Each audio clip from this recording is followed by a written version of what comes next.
And we are so back. Hello, hi, how are you doing? It's been better. Today, we are not doing a perfume review. Why is that? Well, I haven't been wearing perfume other than this little guy, Iris Bleu G, for the better part of, I want to say, 2 weeks.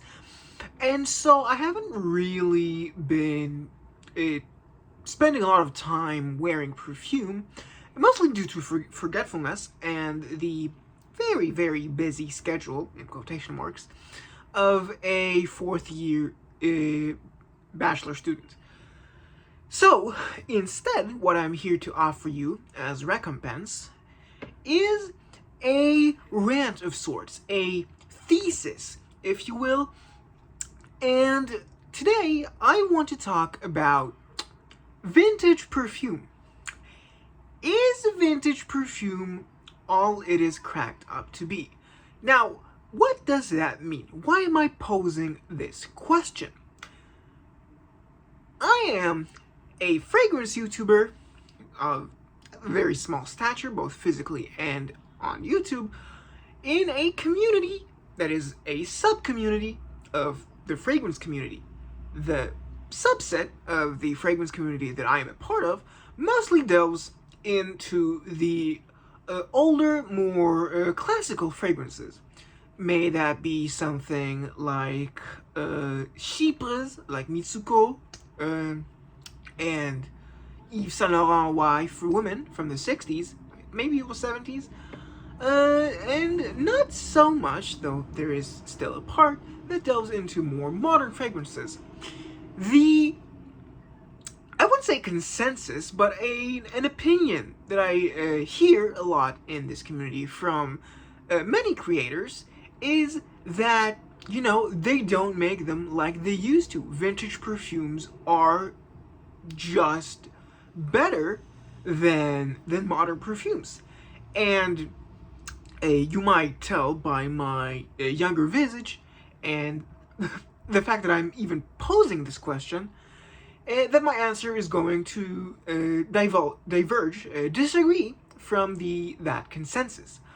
Why is that? Well, throughout the year or so, I think maybe even let's just say 2 years as an estimate, that I have been reviewing perfumes on and off and smelling perfumes on and off, I've gotten a lot of vintage samples of perfumes that are of much historical significance, and the batches were, of course, of an older time, not the modern batches, if you will. And throughout smelling a lot of them, Kouros, Bas Fremen, just a slurry of, maybe a flurry would be a better word. A slurry is an emulsion of starches and water, so that's not for here. I just do not hold those perfumes in the same high regard as a lot of these creators.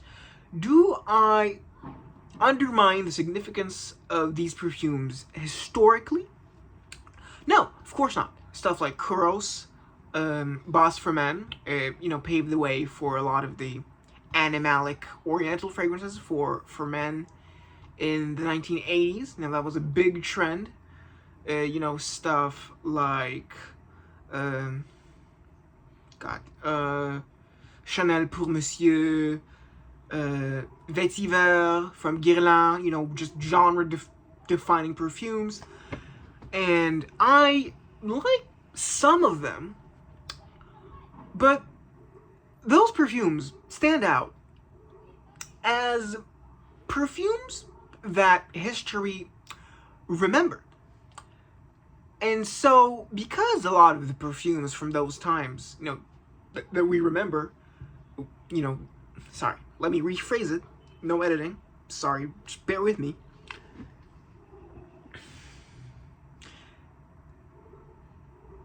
The perfumes that we remember, or the the vintage fragrance community remembers, are a small part of the perfume landscape of those times. You know, in the 70s and 80s, for every kudos, for every boss number one, for every Ted Lapidus Plum, there is a Marbert Man. There is a Tuscany per Uomo. There is just these perfumes that not so much defined a genre, but were strictly a part of the genre. You know, when I smell stuff like Marbert Man, Dracar Noir, even though it does bear some historical significance, I am not blown away by, you know, some daring spectacle of you know, just unorthodox ingredients and facets. I'm not, you know, driven to just an epiphany of, wow, this is one of the greatest perfumes I have smelled, period. No, stuff like Marbert Man, Tuscany per Uomo, Basil Uomo is just a lot of the same. And that is just also what you're getting in today's mainstream fragrance market. You know, a lot of blue fragrances, dull as they are, and I will concede on that point, are a genre just like aromatic fougères of the 70s and 80s, animalic orientals, eau de cologne fragrances. People back then,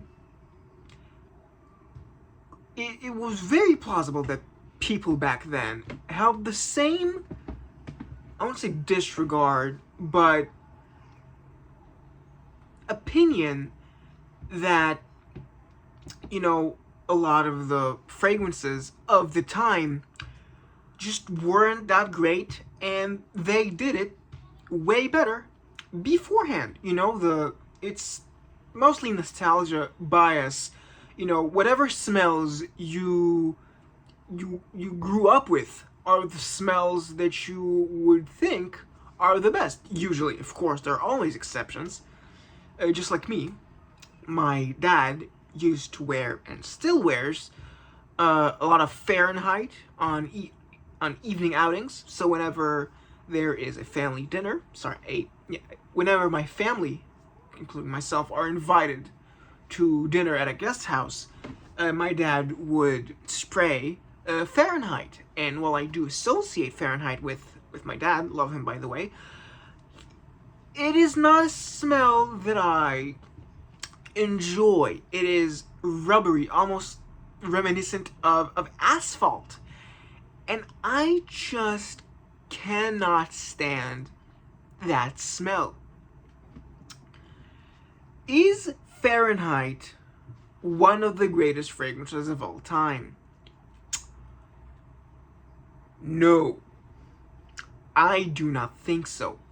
I think Fahrenheit is a genre-defining historical fragrance. But there are better fragrances than Fahrenheit.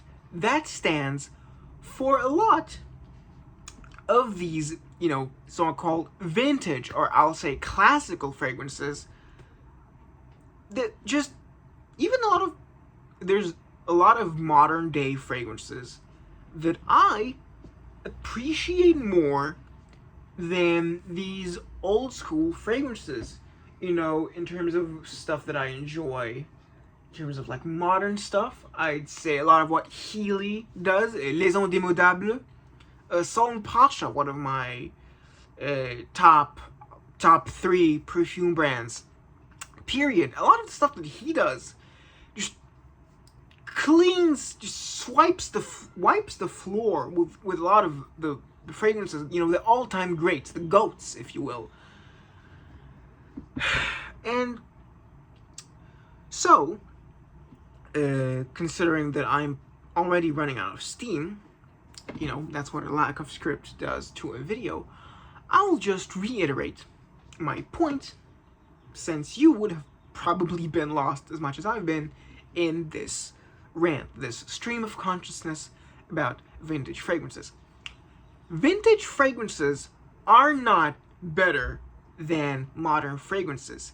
It is mostly nostalgia and the fact that any fragrance, when removed from its, you know, point of relevance, is destined to either be forgotten to the ebbs of time or be remembered, you know, as one of the good perfumes.